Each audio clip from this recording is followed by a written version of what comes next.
સુરત શહેરના ઉમણ અને લિંબાયત વિસ્તારમાં યોજાયેલી જનસભામાં હાજરી આપી ઓવૈસીને જોવા અને સાંભળવા માટે મોટી સંખ્યામાં લોકો ઉમટી પડ્યા, જેના કારણે બંને વિસ્તારોમાં ભારે ભીડનું દ્રશ્ય જોવા મળ્યું।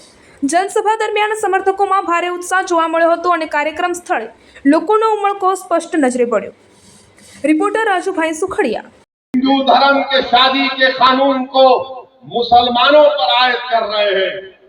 आप हिंदू धर्म में जो जायदाद का बंटवारा होता है कानूनन आप उसको मुस्लिम धर्म पर लागू कर रहे हैं।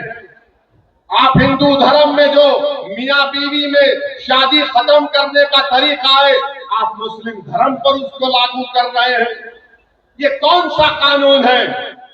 ये तो संविधान के आर्टिकल 25 के खिलाफ है। फंडामेंटल राइट के खिलाफ कोई कानून नहीं बना सकता है। तो मालूम हुआ कि बीजेपी ये चाहती है कि सिविल कोड के नाम पर मुसलमानों को उनके धर्म से दूर कर दिया जाए।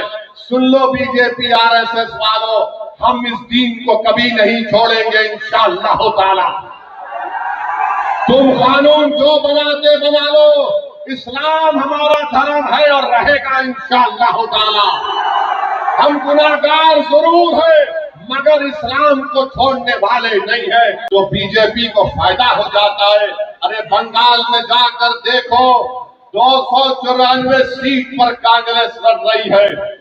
294 सीट पर कांग्रेस लड़ रही है। टीएमसी लड़ रही है। 250 सीट पर लेफ्ट फ्रंट लड़ रहे हैं और ओवैसी की पार्टी 11 सीट पर लड़ रही है। तो सबके पेट में दर्द शुरू हो जाता है। 294 सीट पर कांग्रेस लड़ती है, लेफ्ट फ्रंट 250 सीट पर लड़ता है, टीएमसी 294 लड़ती है, बीजेपी भी 294 लगती है। और सबको दर्द क्या है कि आखिर कौन है जिसके सर पे टोपी है, चेहरे पे दाढ़ी है, जिसकी जबान तेज तलवार की तरह चलती है, ये 11 सीट पर लड़ता है। तो इनको दर्द शुरू हो जाता है। इनको लगता है बीजेपी जीत जाती है।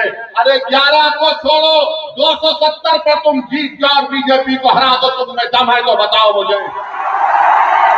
तुम कब तक इस समाज को रोकोगे कि इसकी लीडरशिप ना बने? मजलिस से डर इसीलिए है कि सबकी लीडरशिप होती है, पटेल समाज की लीडरशिप होती है, ओबीसी समाज की लीडरशिप होती है, दलितों में बास तबकात की लीडरशिप होती है। भारत में अगर किसी की लीडरशिप नहीं हो सकती तो जालिम लोग कहते हैं कि मुसलमान की लीडरशिप नहीं हो सकती है।